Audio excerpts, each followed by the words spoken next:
This video is going to introduce you to 8 erectile dysfunction treatment options if you've had prostate removal surgery, along with where you can go next to learn more about each. So the first is Viagra or Cialis, a PDE5 inhibitor, a small pill that your urologist would prescribe you, and it's often a first-line intervention for erectile dysfunction after prostatectomy.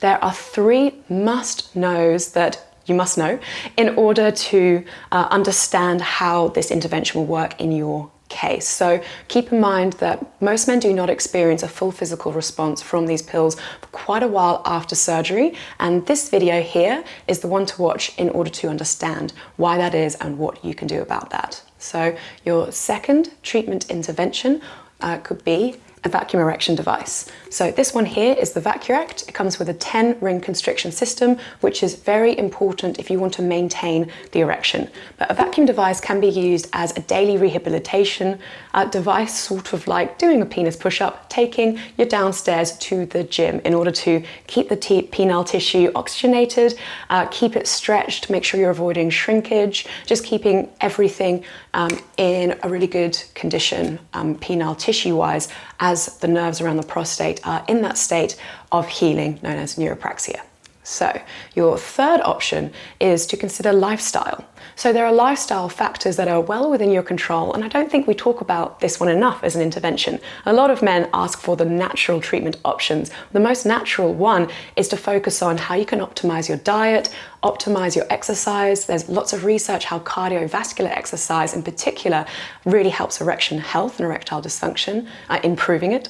And then also thinking about your pelvic floor exercises, even once you regain continence, still continuing a regular regime, because that has an impact on erectile dysfunction recovery as well.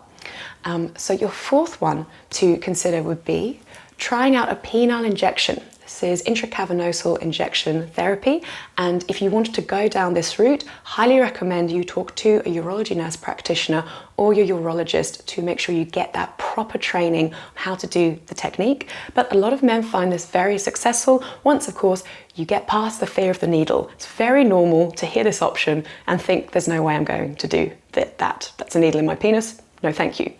Just so you know though, it can be an extremely effective way of bringing on an erection that's very similar to what you had before surgery. It's also an extremely small needle. It's one that diabetics use. And if you want to understand how that option works better, again, I have a video, a demonstration by an ED pharmacologist right here. So your fifth option to consider is using a vibrator. Now, there unfortunately is still not a lot of research about how vibrators can interact with erectile dysfunction, but there is a really exciting pilot study about the use of vibrators, particularly after prostatectomy, where some men found that it did help actually bring on an erection after using it for some time within penile rehabilitation. And the vibrator I showed you then is called the Manta. This is one that anecdotally, a lot of men who are in my Touchy Subject network, and we're almost at 1,000 members now, which is very exciting. This is one that they've said has really helped them either boost the erection or just bring more pleasure back into their sex life. And ultimately, you know, sexuality is more than just one physical act or one type of sexual function. A vibrator can impact the pleasure and the sensitivity that you're feeling in your penis, which can then have a really positive effect on your orgasm, the fun you're having with your partner. And also keep in mind, the erection recipe does not start down there, it starts here. Every erection begins in your brain. This is the largest sex organ that you have to work with. So actually focusing on the beginning of, you know, that whole phone call down the spine, the beginning here, and thinking how can I optimize my pleasure, also has an impact on your erections. So something to keep in mind there. Now your sixth option, talking more about the impact of the mind, could be to visit a sexual health counselor if, when you're experiencing sexuality or masturbating or that trying to create an erection from the options we talked about before, if you're feeling a lot of frustration or finding that you're getting sort of intrusive thoughts, just a lot of thoughts about, will this work? You know, what is my partner thinking right now? What if I even urinate when I orgasm? A lot of men experience climacturia after they've had prostatectomy, and that alone can really take you out of the sexual experience that you're having. And again, if it's not engaging your brain in a really positive, pleasurable way that then has an impact on your erection. So visiting a counsellor who specialises in sexuality and has seen men previously after prostate removal surgery could be a great option to get some practical strategies on how you can really help foster and optimise the mental aspect of your journey. So your seventh to consider, is penile implant surgery.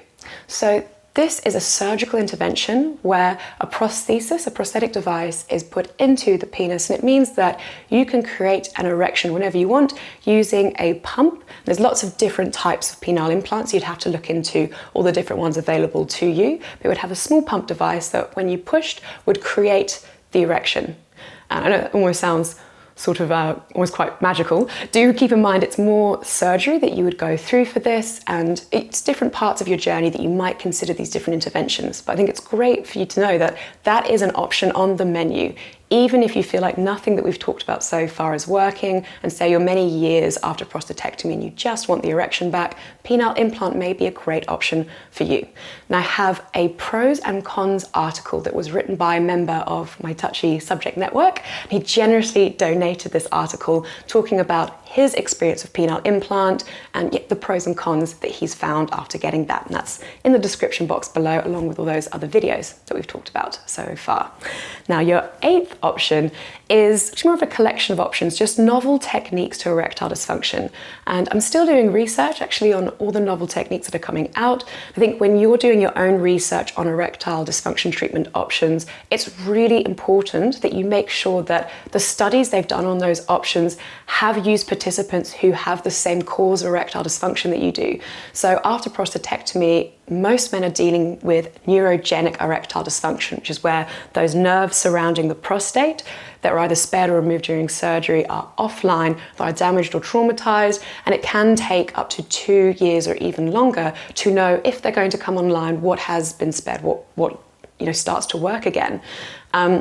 So a lot of the erectile dysfunction treatment options you read, they may be for different types of erectile dysfunction, so may not apply to post-prostatectomy. So that's just one thing to check out.